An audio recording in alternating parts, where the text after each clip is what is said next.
Oh, what's up, what's up, what's up? Another episode of Hot Pudge IG Live with your host, Pudge Fernandez. How's everybody doing? Another episode. We're up to episode 38.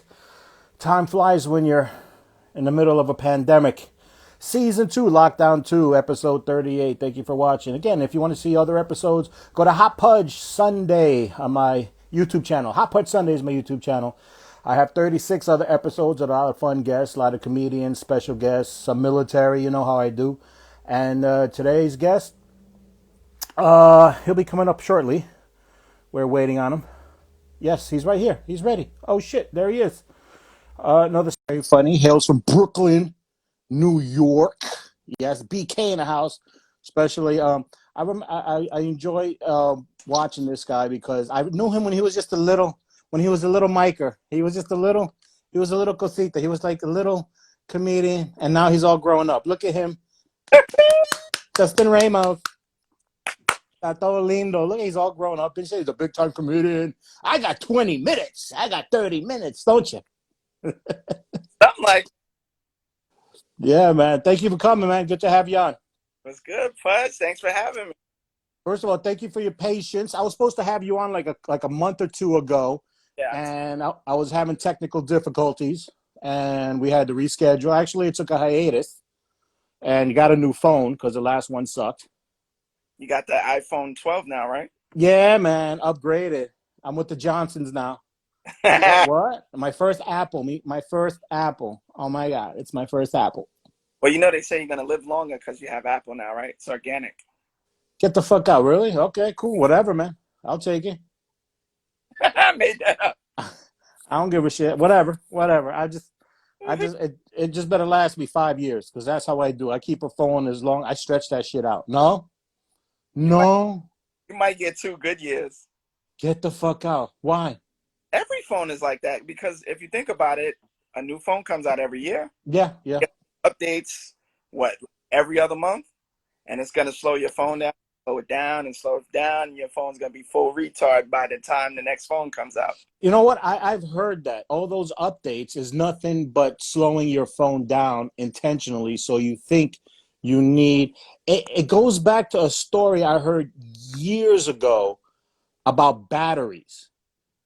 Because somebody told me that battery. Once upon a time, we just had like a battery, a small, double A, triple A D. You know what I'm saying? Yeah. And then all of a sudden, they all of a sudden they were like super energized. Now the marketing energized and super max Duracell and max this, and now there's this extra energy more. So now you want to buy that super, and it turns out that that somebody told me that each battery only holds so much power.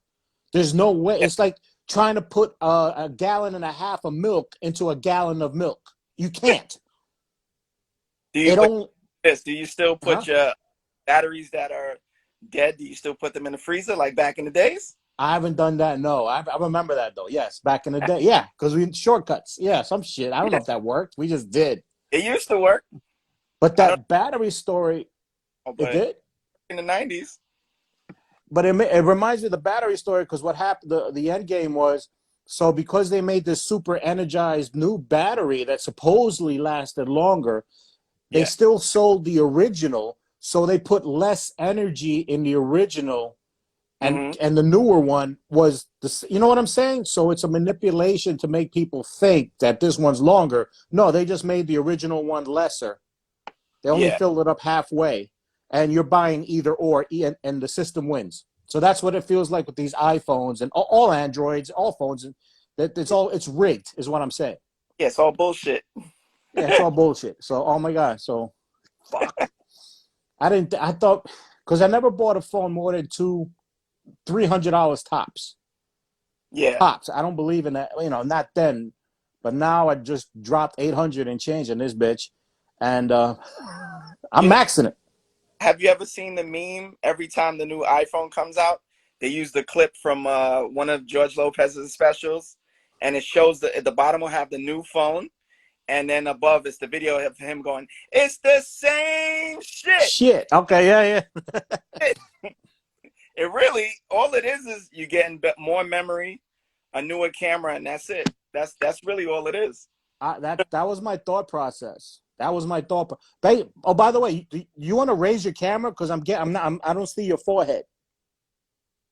I don't see your whole head. Is Oh, this better? well, now you're sideways.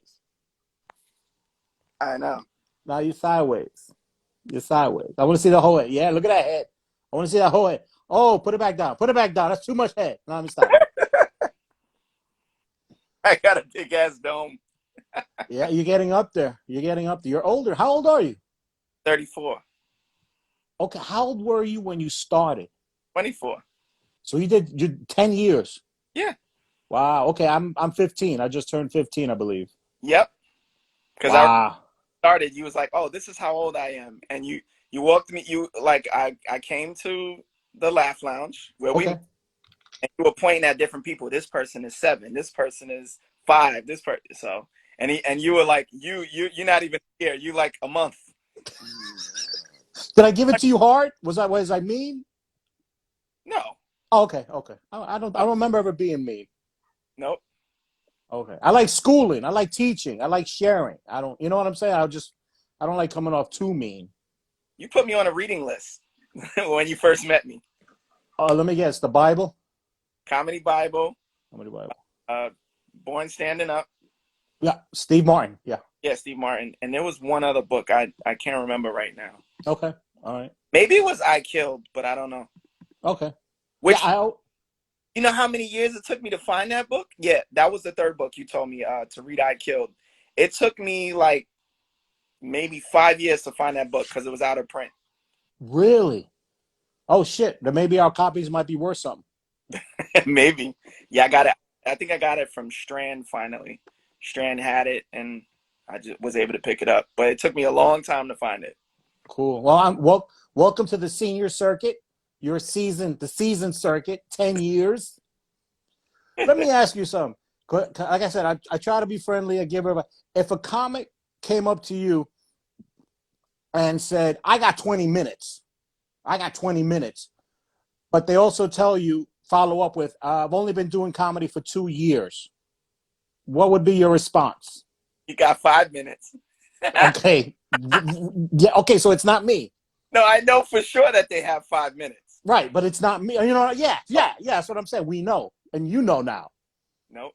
Yeah, of course, because you know what it is. That in their head, oh, I've been doing it 2 years. I've been killing it. And you put them on stage, right? You gotta kind of like, what type of comic are they too? That's another thing. Like, are they the comic that needs a DJ? Jesus Christ. They need that. Me and the other comics talk about it. I won't name them, but we say, do they use that fluff? You know what I mean? Like they have to have a DJ. They have to have a certain intro music and all of that bullshit because 9 times out of 10, if you're 1 year to 2 years in, you don't have an opening joke. No. Most of them don't. They rely on a DJ for everything. Like They rely on the DJ. Folk song, like because it gets the crowd hype. So. Here's a good one. They tell they tell the host to say this, and that's their setup to their first laugh. You know what I'm saying, or it's like, say this or say that, or amp up some bullshit credits or whatever. I'm doing this. Well, I've never done that because I knew I didn't when I first started those first couple years. Also, like I wasn't on anything yet. I wasn't on TV. I wasn't on the radio yet. But I did my third ever show, I think, at Caroline's, which Bringers back then. Yeah. Oh, they loved me. Oh yeah, new talent. Come on down, Bringers. Yeah. That's another story. Yeah. But I remember the third show I did there, I wrote a funny intro. It wasn't credits. It was just something like to the effect of how handsome I was and I'm the best dressed comic on the show, and the crowd was laughing. And then when I got on stage, I don't remember if my first joke landed or not, but they were laughing before I got on stage. So okay, I'm guilty of writing a crazy intro. Right. But at least you recognize it, and now you know. And I feel like that's the only way, because I feel like every time I talk to a young comic, they just don't get it. No, and they it's don't. the only thing that's going to get them is time and Yeah. failure Yep. Which because they just don't I, get it. Hmm? I said there's going to be a lot of failure. Yeah, yeah, big time. I mean, one of the stories I shared was again, I was like 4, 5 years old, and I was at the Laugh Lounge, Yeah. and I was doing one of the evening shows, and I bombed. You know, they were giving me like 5, 6 minute spots, Yeah. and I bombed. It was a small crowd, very small. It was like a Wednesday, like several people scattered, and it was the same 5, 6 minutes that I had that I've been working on that I've killed with. So here I am bombing and puzzled, and I'm just fucking lost. And then Artie Fuqua goes on stage and Right. tears them apart. The several people that are spread out, tears them apart. And therefore, I mean, it's echoing. It's an empty room because there's only several people, but the laughter's bouncing off the walls. And he just tore it up, and they were having a blast. Right. And I'm standing there on the sidelines, like, what the fuck? What? They didn't give me shit.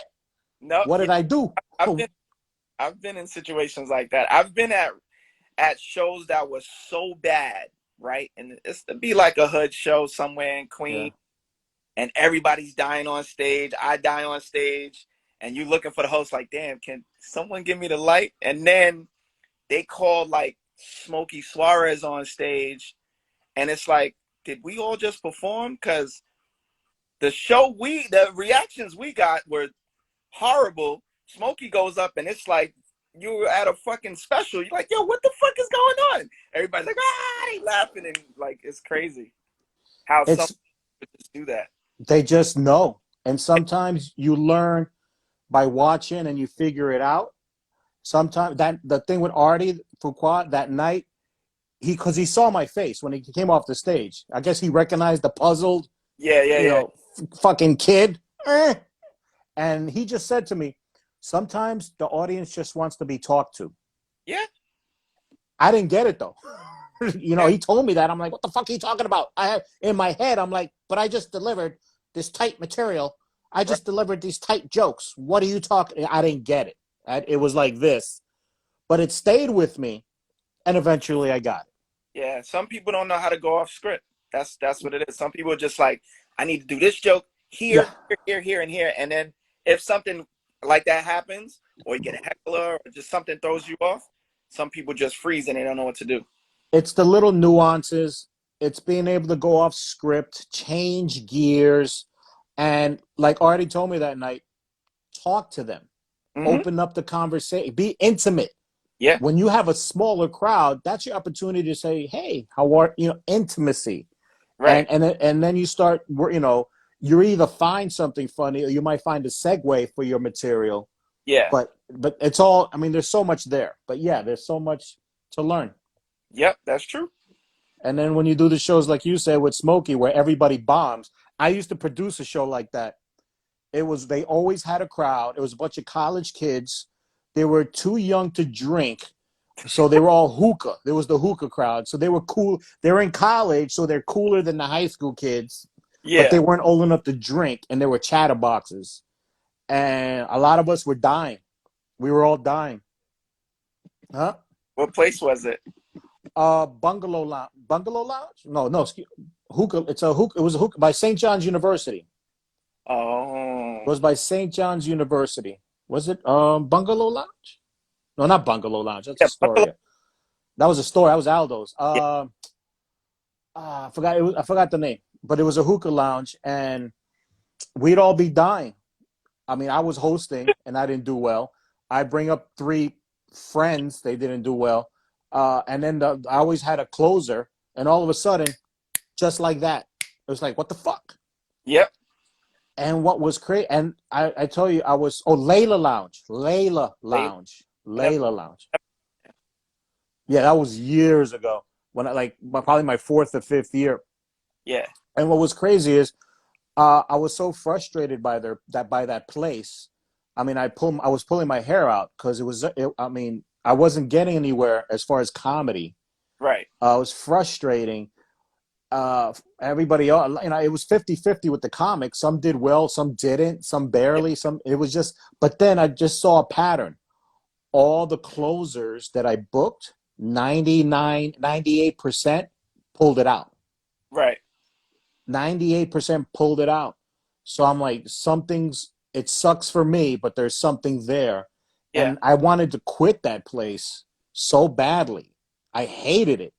It was the most consistent show I ever had because they always had a crowd. Yeah. Having a crowd is the hardest thing when to producing a show, but they always had these kids on a Monday night smoking hookah. But I Yeah. couldn't get them. No one, they were so hard. And the owners would sit on the side. They loved it. It Hmm. was like the Coliseum. They loved to see us. They enjoyed us bombing. To They were. them, it was a treat. Like they wanted, yeah, they would, yeah, they just enjoyed us. They like to see who sucked and who didn't. So they enjoyed everything. I wasn't having a good time, but I saw the closers doing well, and I had different closers from James Mattern Hmm. to Leah Bonema. You know what I'm saying? Like Mark DeMeo, different Yeah. You styles. mixture. Dustin Chafin. Yep. Those are all different styles of comedy, but they're all seasoned and they're all doing well. Yeah. And I was like, they're doing something I'm not. And it took me a while. It was a beating every month.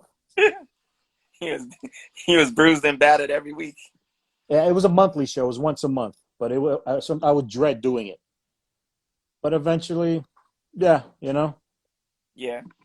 what was the hardest show you ever did? Was there any a turning point in your 10 years? Um, I think the best. Okay, so when I first started, those first 2 3 years, all I knew was the clubs, right? So I was doing anything to get in the clubs. Like I would do bringer shows. I interned at Broadway and New York Comedy Club when Al owned New York Comedy Club. Mm-hmm. Um, and I would get spots at Greenwich, uh, and things like that. And that's all I knew was just clubs.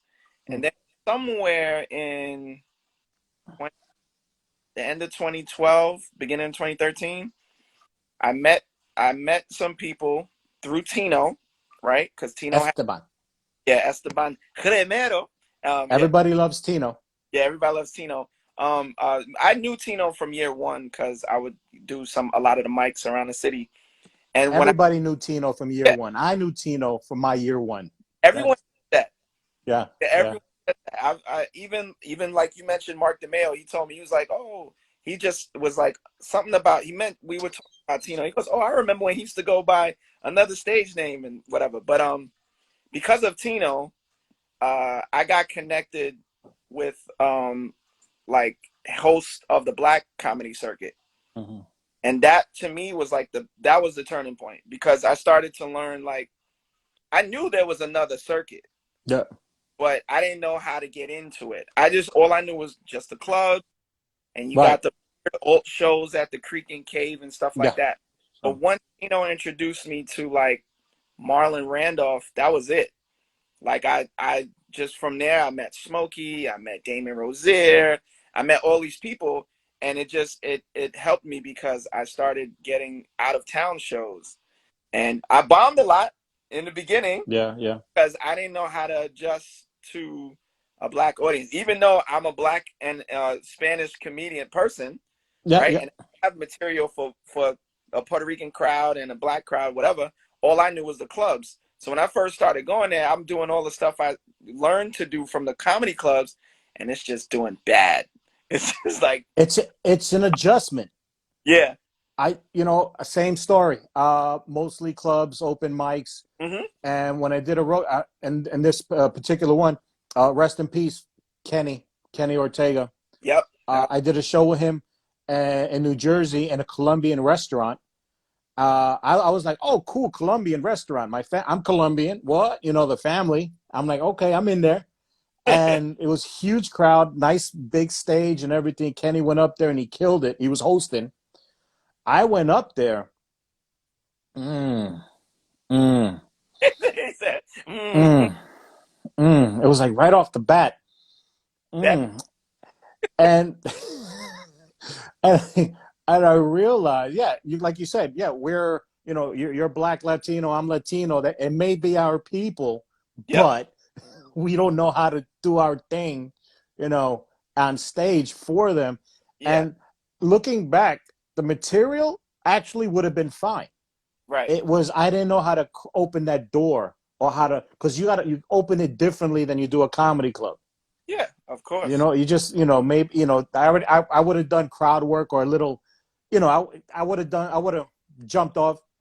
I sucked. I bombed, and that was a long ass show. I mean, it was like one of the longest shows. I don't mean that it was it was for me watching because I was up first and I just stayed there, just watching everyone else kill. But yeah, And then and that's how it was for me. Like I would once I met Marlon, I would do these shows at Inkwell, shows in New Jersey. There was a spot, I think it was called Green City, and he always put me up first. And I felt like when I was going on back then, I was trying too hard, like trying to impress the crowd. yeah. And then I started watching the shows more. Because when you first met me, I never watched the shows. I'd be sitting in the back, listening to my music, thinking like, "Oh, I got this. I'm gonna kill this shit." Then when I Okay. was watching the shows, I started watching the comics that were doing well, and I was watching what they were doing. They would do a lot of crowd work. They would improv. They would you could tell when they were freestyling, but they still had their core set, their core jokes. And I started watching that, and then I started doing that myself with my material, and then it started working out. And then there would be times when Marlon. So the crazy thing about Marlon would be is that he always challenged. He would put you on after like somebody freaking destroys. It could be like one time I did a show and I went on in between like Lawrence Owens and I think Kenny Williams sometime. And I was like, how the fuck am I going to do this? And because they knew me, they gave me a chance. But I was in my head like, yo, I hope I'm fucking funny. I'm going on between these guys who like a high energy is crazy. Because one, you don't, you wanna go on after someone that kills, but it's kind of like, yo, am I gonna follow their wave? And then the guy behind you is really gonna tear it up. So it's like, what the fuck? When am That I it, gonna? it's trial by fire, and that's a Yeah, good. It's hard. It hurts, yeah, but yeah, it's yeah. good. You'll learn trial by fire. You'll Yep. get it. Mhm. And I envy you for getting into the urban scene. I never really got into it. It's something I want to, but I never, for whatever reason, I skated by it or dipped in it, but I never really dived in. Yeah. Because one thing I did learn, because I've seen a lot of comics who came from the urban scene and killing it in the clubs. Yep. And from what my understanding was, uh, a club comic doesn't necessarily do good in an urban room, but an urban comic can hold it down in the club room. Yep.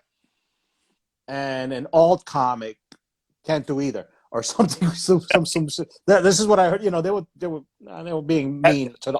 They were that's being very mean to the alt comics. absolutely true. They were being. That's what I heard. But that's what I was like, okay. So, and me, I want to be universal. So I always wanted to dive into the urban scene a little bit more. I went to Mocha's a few times, and Aldo booked me on some of his Brooklyn shows, Yeah. which were pretty high intense.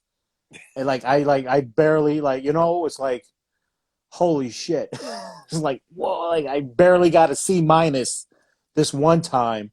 And then this other time I got, because of the first time, the second time I got a B plus, but still it was like by the skin of my teeth. But yeah, it's a different style, it's a different energy, Yes. and I love seeing those urban comics and Kareem Green is fucking amazing. Absolutely. That's one of my favorites to watch. I, Always. I, I we did that show. I did that show with him in Brooklyn, and watching him was like holy shit. It was like wow. It's like you're like okay, that's an A plus plus, Yep. you know. So yeah, definitely on my to do list to do more urban shows because I just want to get the feel, I want to get the gist, and I want to enjoy myself. And not to mention, I am Latino, so I want to be there too. And if Yeah. it'll make me stronger and better, hell yeah. It definitely will, because you deal with so many different situations, man. Mic going out, Yeah. battery mic dying, a crazy heckler. Some of those rooms, man. Oh, some you just can't win. Like I never had a good set at Footprints ever, and I used to Mm. go and deal with the torture all the time.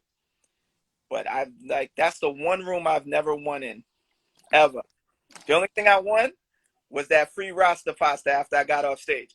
But which is another reason why comics kept coming back for the torture, because they would give us food. They would give us food to go take home and stuff. But other than that, that room, man, it still to me is like one of the toughest rooms ever. Wow. I don't care who you are either. You could be a big name comic. It does not matter to them. I I I'm looking forward. It's on my. It's always been on my to-do list.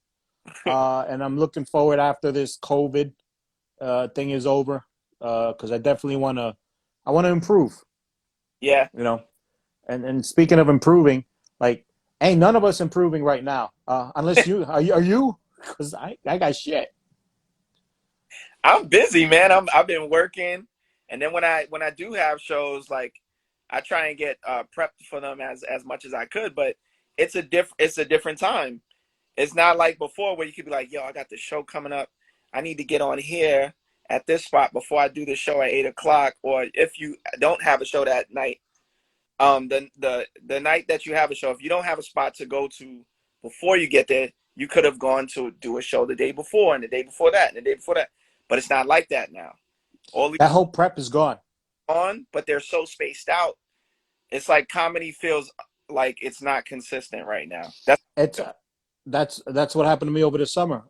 We lockdown was in March. I didn't have anything all summer. A couple of Zooms doesn't count for me. And then I'm at the no, I'm sorry. And then I'm at the Mohegan Sun for a competition. First round is 5 minutes, and I'm bone dry. And like you said, there is we where's the cushion? Where's the prep work? There, I all I got was an open mic in a park on Queens Boulevard, one, and that was it.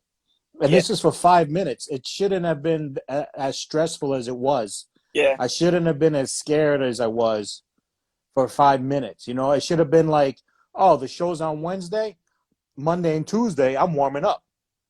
I'm gonna hit a couple of mics, a couple of shows. That's it. I'll be fine. But I got Monday and Tuesday just warm up. Hell, I got Tuesday. I can do it. It's only 5 minutes. I'll hit two mics and two bar shows on a Tuesday, and yeah. you know what I'm saying? All that was gone, and then the anxiety fucking kicks in, and I'm all fucking nerve wracked. Somebody wrote. They said it's hard for you guys to get the full flow going. Yeah, because comedy's not consistent. Like my first show after the shutdown, because my last show was like the first week of March, and then like a week and a half later the city was shut down. My first show was in the end of August, and Wow. it was a show for Rashad. It was his 10-year anniversary show, and I knew I was already on the show because we had already done the flyer. He called me like the day before. He goes, "So you've been getting up, right? Like you've been doing Zoom shows and stuff?" I was like, "No, I haven't done anything since the last show I did in Harlem in March." And he was like, "Are you worried about it?" I was like, "No, not really. I think I'm fine, you know." I was like, "I'll just look at some old footage of myself, listen to the old tapes, whatever I said tapes. I just dated myself.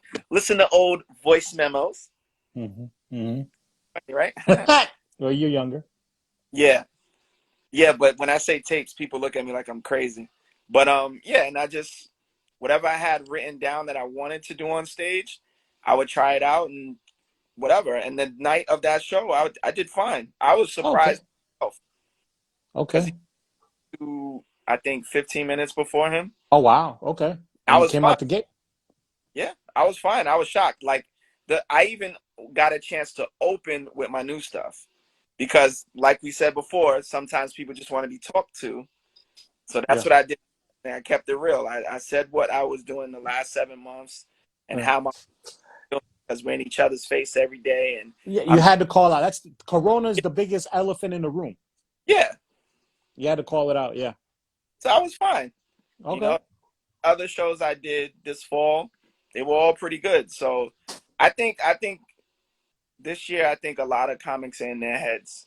I think they're nervous about not being on stage and or only doing Zoom shows and not being in front of real people. So I think that's what it is. I think we're just in our heads too much. Yeah, I think so too. But I mean, it's ingrained in us. It's just a history. It goes back 100 years. You go on stage in front of people. None of Yeah, this, not, and then you don't just take it away. yeah, And it's like in baseball.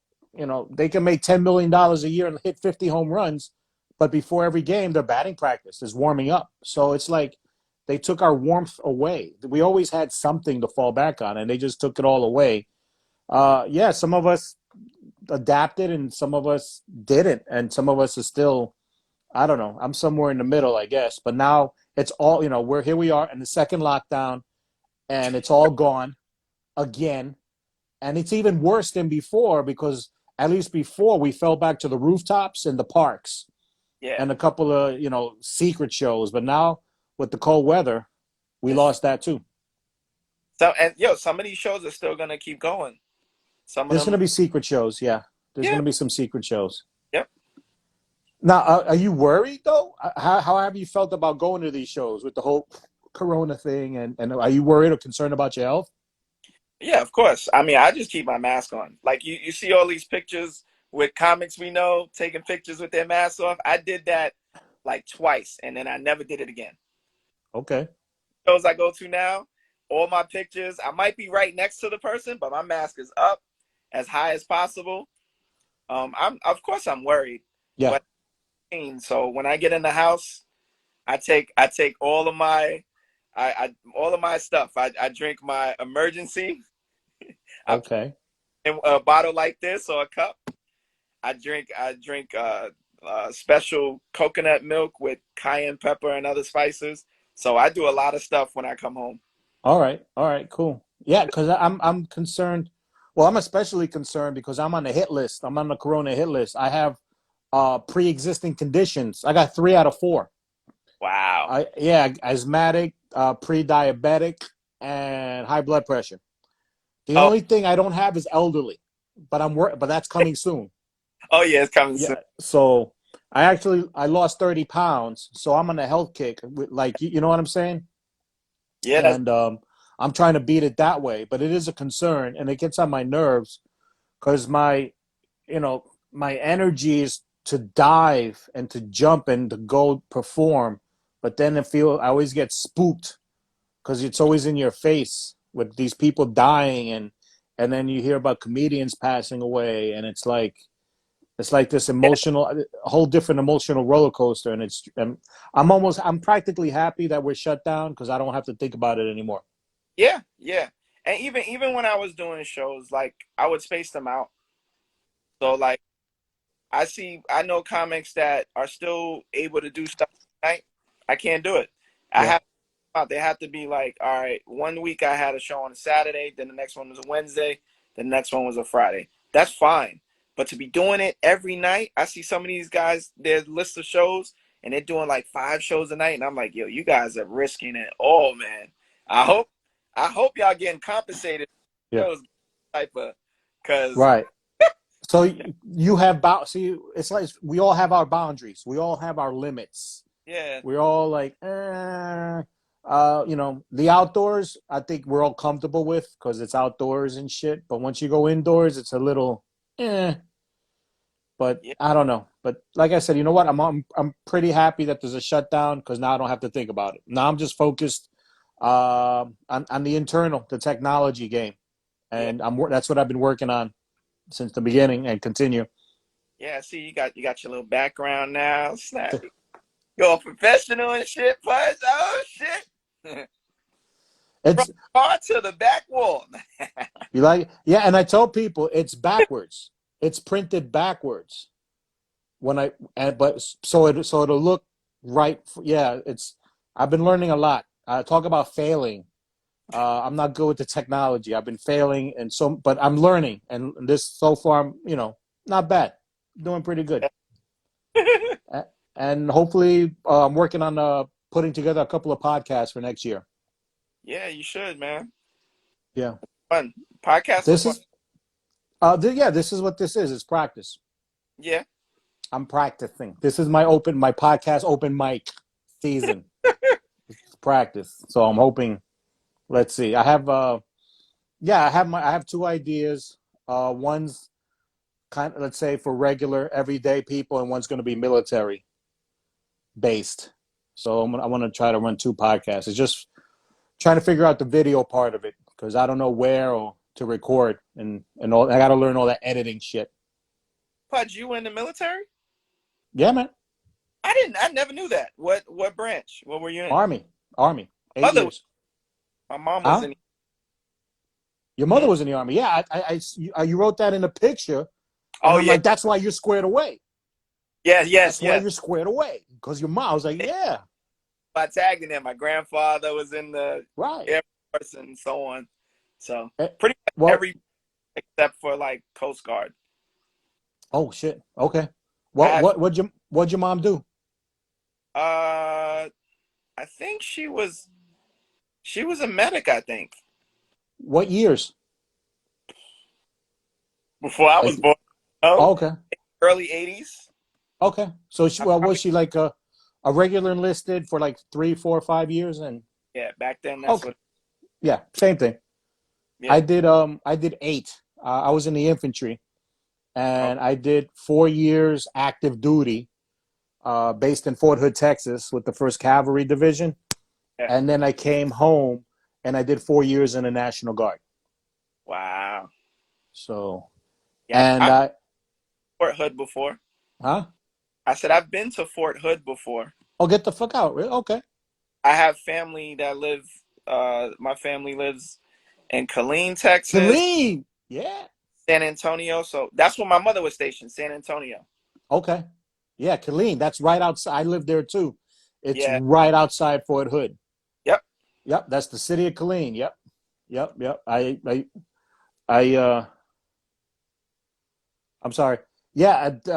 We used to go in the beginning when you land in Fort Hood. Yeah. Obviously, that's the first place you go to party, but then you find out it's a sausage factory with hundreds and thousands of fucking soldiers. So that's when we branch out to Austin and then San Antonio, and then we get laid. But fucking yo, them females in Killeen, they got it good. It's a fucking buffet. It's a sausage buffet. Talk about reverse. No, I'm telling you, those girls, pick of the litter. They're so fucking picky. They go Yeah. actually. I shit you not. They're so picky. They go by rank because they want the money. That is crazy. I was just hanging one night with some friends, and we went to a club. So everyone's on the dance floor, and this chick's dancing with me, and it turns out she's in the military. I'm like, oh shit, where are you from? She goes, I just got here from Korea. I'm like, Wow. oh shit, how? And she was like, oh, how was Korea? And she was like, it was all right. And I'm like, all right, I just got here a couple of months ago myself. She was, oh, cool. What's your rank? I said, I'm a private. She turned around and walked away, left me on the dance floor. I swear to God, because I was a private. Because I was a private. She was a corporal. That's funny. I was just like, what the fuck? Rank? I'm like, really? Really? Rank? I'm not, it's not about the cute. It's not about this. It's about rank. She wanted an officer, an NCO or some shit. It was hilarious. Oh man. The military is a whole new world, man. And how come you didn't go? You never thought about it? I almost did. 2009, I almost joined the Navy, and then I changed my mind. Okay. But I was going too. I almost did, and then I just What like, changed your mind? huh? What changed your mind? Um, I guess I decided like I didn't want to leave anymore because I knew that I wanted to do something else. I didn't know it was gonna be comedy yet because I hadn't started yet. But I was like, I remember writing like what I thought was jokes back then. But I think the one of the main reasons was I didn't like the contract that I had with the recruiter. Okay. And so like I because my family was they were all in the service, I had my aunt look at my contract, and she would tell me things like, if they guarantee you this, then you're supposed to get it. And she was like, you have to pay attention to the details.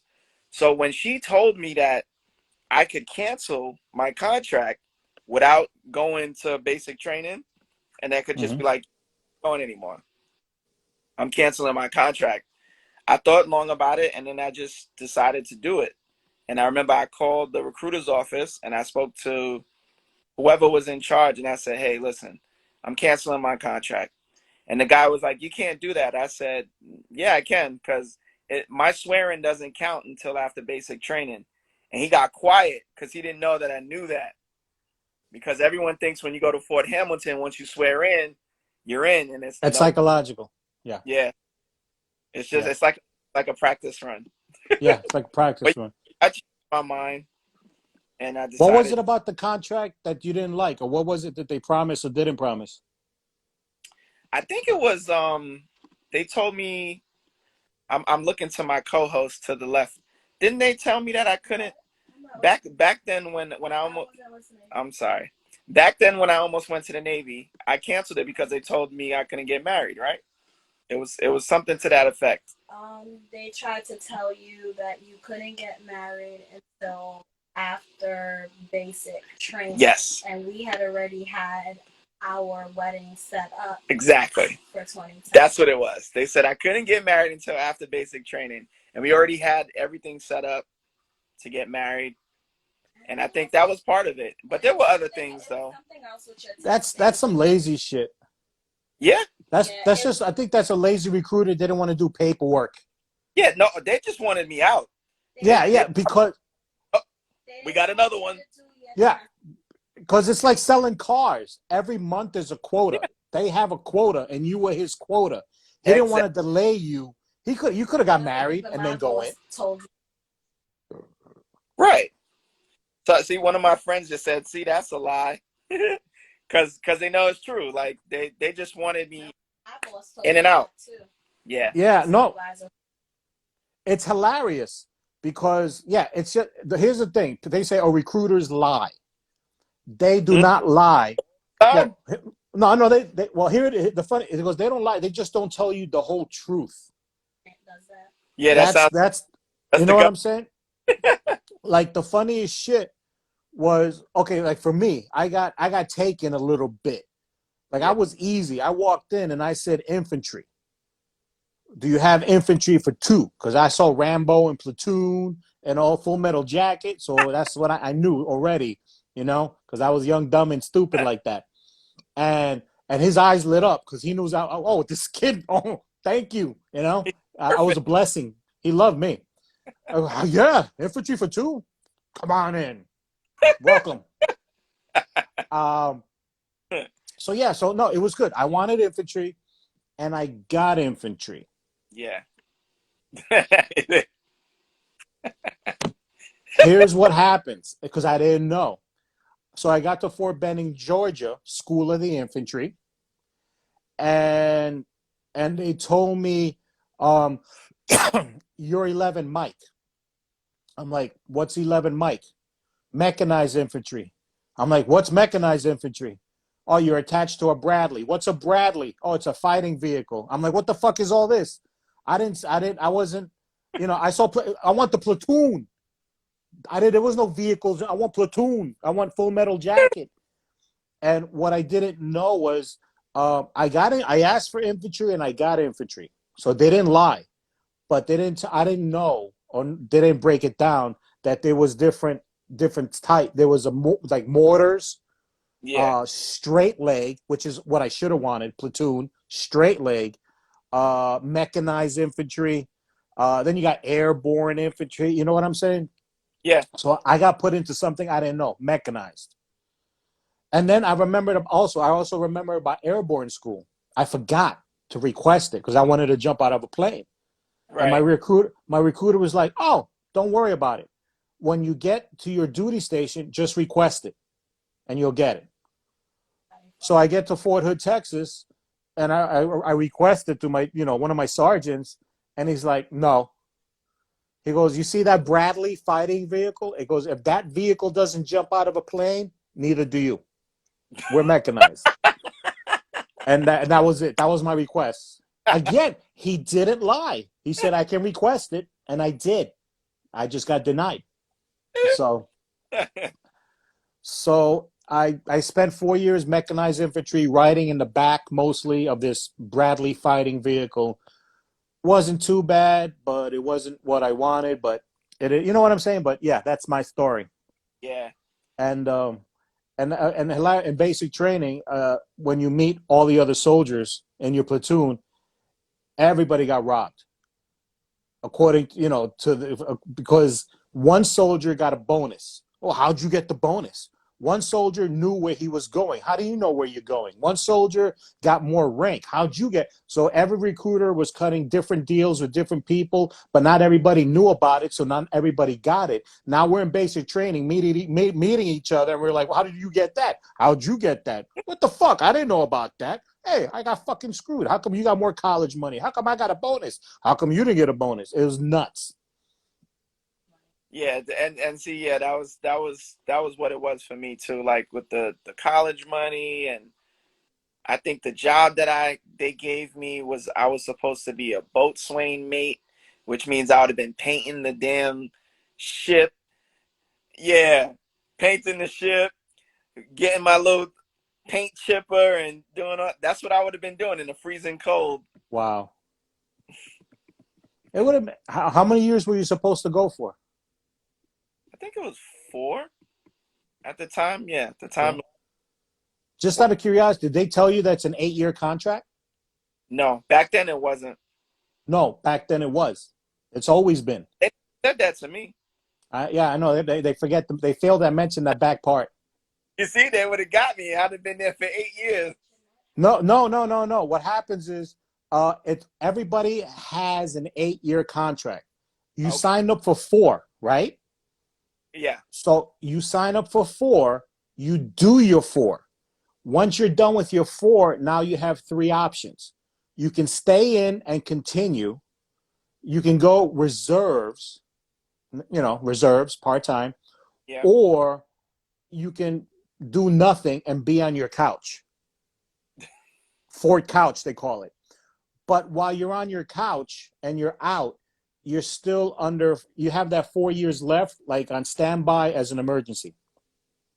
Okay. So it's an inactive 4 years. Yeah. So you see what I'm saying? So I ended up going National Guard. So I completed my 8 years, no biggie, because I was in it. But a lot of people don't know it's 8 years. So if you do 2 years and get the fuck out, that's fine. But there's 6 years in case of an emergency. They'll call your motherfucking ass back. Wow. This is our government. Ain't you glad you stayed? And you got married. So yes, it was worth it. Her contract's better. Her contract's better than Uncle Sam. Is it? Oh, you heard that? She said, man. She promised you everything Uncle Sam didn't. You don't want to be on a boat with all those men. Oh, shit. You got a beautiful woman right by your side. Oh, yeah. Hilarious. Yeah, but now you're getting and going into comedy. Hey, let me tell you, I've always said this. It's a lot. It reminds me of the military a lot because you're starting from the bottom. You're in the trenches, and you build a bond that no one else understands. No, people don't get it. People don't get it. They have no idea. It's a different language. It's a different attitude. It's a life. It's a life. It's just a livelihood. You know what I'm saying? Yeah. God bless your wife for hanging on this long. Because mine's bouncing. Mine's out. But she's like, I'm done. It's a wrap. I'm serious. Relationships is hard, man. It's hard. Yeah. I don't know. What's the key to your marriage to success? Being a comedian. She's laughing before I even say anything. What's the key since you laughing? Why are you laughing so much? She said, I'm still trying to figure out the key. Yo, look, I got it all figured out. You know what I'm saying? Well, you must. I don't. I'm telling you, mine's gone. I, it's because no, it's hard, man. It's being, we're not average. We're not normal. Average and normal comedian. You saying comedians aren't average and normal? No, we're not. No, Guys are weird. no. I'll ask you. Ask wifey. Are you are you normal? Are you moody? Of course I'm moody. I can Okay. answer that for anybody. She don't even have to answer that. Does she complain about? Okay. There's regular moody and then there's comedy moody. Like, do you carry? Okay, because my wife complains. This is her complaint. I carry my comedy emotions with me, or she can see it in my face, or in my, how and she gets pissed because and she's like, "What's wrong?" She says I never turn off. So even though I'm off stage, I'm always performing. Yeah, that's yeah. Wife used to get mad because everything's a joke. Everything's a joke. You're never serious. Okay, I'm not feeling well. Why are you laughing? Why are you making fun of me? It's okay. It's everything's a joke to you. It's how we cope. It's like a coping mechanism, ain't it? It's weird. There's something scientific about us. I don't know. So another thing is, if she's at a show, she knows when I'm nervous.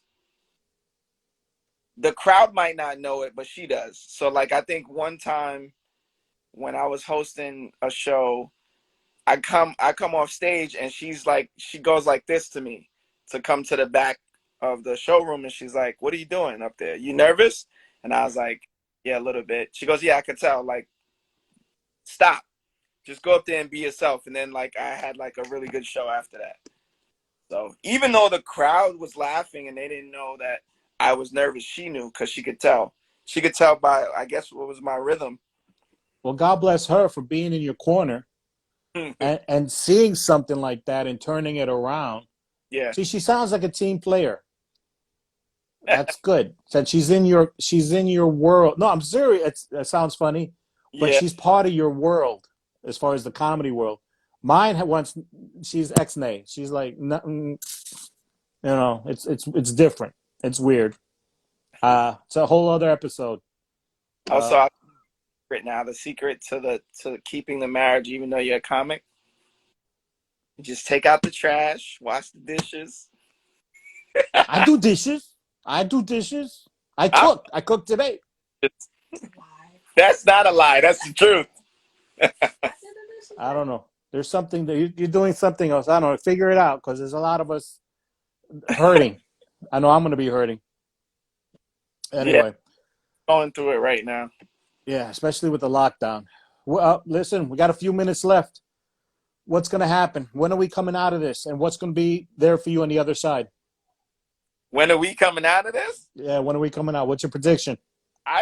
People think I'm crazy. I give it another 2 years because no one's doing what they're supposed to do. And did you see the article about the 4 test trials of the vaccine? No. They have I'll send it to you. They have there's 4 people that just came forward that they tested the vaccine on, and now they're paralyzed inside of their face.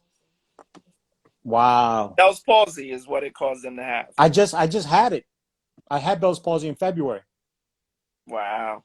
Yeah, I just got it.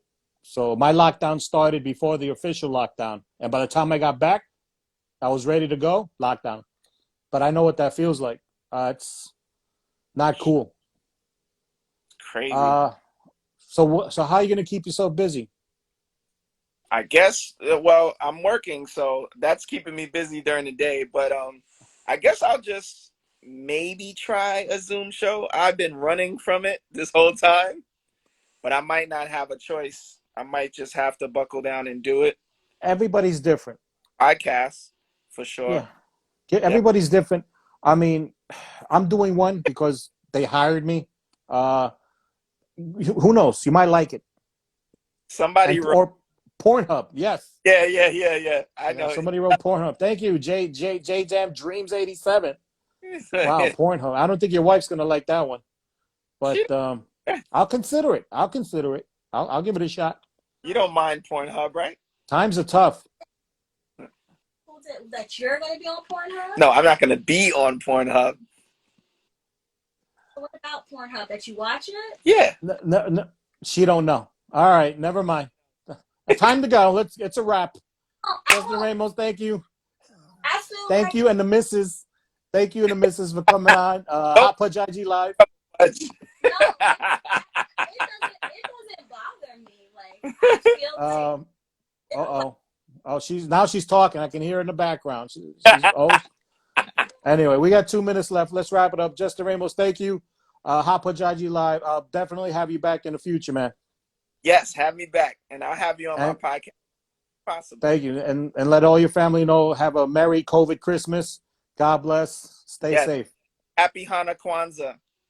Be good. Take care. All right, later. Ladies and gentlemen, Justin Ramos, live from Brooklyn with his wife on the side. That's a good wife. What a wife. I mean, standing by your man, but sitting by him while he's doing an IG Live. That's a keeper. That's a key. I wonder if she has a sister because I'm going to be single soon. Anyway, Hot Pudge IG Live every Tuesday, Thursday. Tonight, we had a special engagement edition with Justin Ramos on a Sunday night. Next one will be in a couple of days. Stay tuned. Don't forget, Hot Pudge IG Live can be seen on Hot Pudge Sunday, my YouTube channel. Hot Pudge Sunday, my YouTube channel. We got season 1, we got season 2, we got some stand-up, and we got some fun stuff up there. So, hey, thank you for watching. Stay tuned. Hit me up on Facebook, Instagram, Twitter, whatever's.